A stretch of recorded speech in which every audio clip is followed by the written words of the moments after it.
ها نعمل؟ انت بتتكلم بصيغه الجامعه ليه؟ انا ماليش علاقه بالموضوع ده اصلا. يا خالي يعني انت مش مكمر اي حاجه كده ولا كده؟ حته ارض في البلد، جاموسه بتحلبها، اي حاجه. منين؟ ما انت سفيت ورثي كلاته. ها ولا نسيت؟ ده غير بقى المكتب اللي ما بتدينيش منه قبض. كان زماني موفر قرشين محوشهم عشان الزنقه دي. طب بس بقى، بس كفايه تقطيم. لا اله الا الله. انا هجيب فلوس منين دلوقتي؟ انا معيش غير ال 10000 جنيه اللي خدتهم من بسوني. اه صحيح، ده جه سأل عليك وانت مش موجود، وكان عايزك تكمل له حواره هو ومراته ده. قلت له ايه؟ عيب عليك، اتصرفت. ما اتصرفت، عملت ايه بقى؟ قلت له ان انت مش فاضي للقواضي الهبله دي دلوقتي، ما عندكش وقت يعني. ربنا يستر. طب دلوقتي انا لازم اتصرف في اي فلوس. يا جماعه، يا جماعه اقفوا جنبي، خليكم معايا. ما تقلقش يا متر، انا في محل دهب حط عيني عليه. اخش الم لك حلقان كردان اسوره تعبان، كان يا مكان خرجنا في امان. انت مجنون يا ده؟ انت متخلف؟ انت بتقول ايه؟ انت جاي تكلمني في سرقه في الاسم هنا؟ بلاش سرقه، انا اعرف واحد صاحبي مزور اصلي من بتوع زمان، اخليه يضرب لك وصل نسخه طبق الاصل من الاصل اللي احنا خدناه في النيابه. ده انت نهارك اسود. خلاص مفيش حل غير ان احنا نفتح مشروع ويكسب وثلاث اربع سنين نجح الليله. حط صوتك، حط صوتك. انت ايه؟ انت مجنون يا ده؟ انت عايز تخرجني من نفقه، تحبسني في تزوير. بقول لك ايه؟ انا مش عايز اقتراحات منك، انا اسكت. اسكت خالص. انتوا اللي جابكم. انتوا عايزين مني ايه؟ انا كنت مبسوط في الحجز ده، انا عايز ارجع على الحجز. يا عم انت طالع الملاهي في ايه؟ انت مقصود. لو سمحت من فضلك كنت عايز اعمل محضر.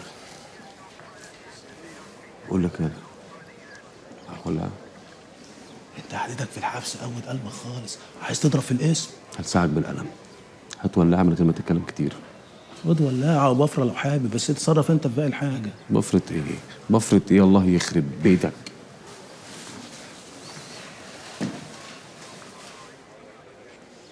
بس حلو، برافو. ايه ده؟ المتر سمير، انت ليه مش في الحجز صحيح؟ عندك بقى زيارات وعيش وحلاوه وكده. أيوة. والله فيهم الخير. يواسوك برضه. انا عارف برضه ان الخبطه كانت شديده شويه. بس انت طلعت جامد، كنتش متصور ان انت جامد قوي كده بصراحه. انا عملتها ازاي دي؟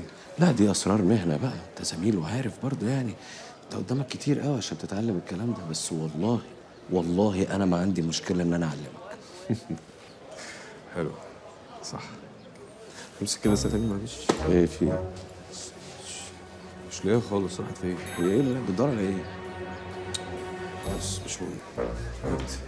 ايه ده؟ انت بتديني ولاعه؟ عايز تنزل الحجز معايا ولاعه؟ ده مخالف للوائح السجون. ايه ده؟ انت عايز توديني في داهيه؟ وطي صوتك يعني. ايه ده؟ بتعمل ايه يا استاذ؟ والله يا فندم هو اللي قال لي. قال لك تخالف القانون وتدي مسجون ولاعه؟ اتفضل معايا. انا محامي محترم يا فندم، اتفضل. محترم، اتفضل معايا. سمير قول له يا سمير. انت هتتروق. كنت جاي اعمل شغل يا فندم. ده مش محترم. انا اللي مش ده محترم. مخالف لوائح السجون. انا برافو عليك يا سمير. فانت طلعت ابن جنيه. ينفع ننزل نتفرج عليه؟ لسه اتفرج.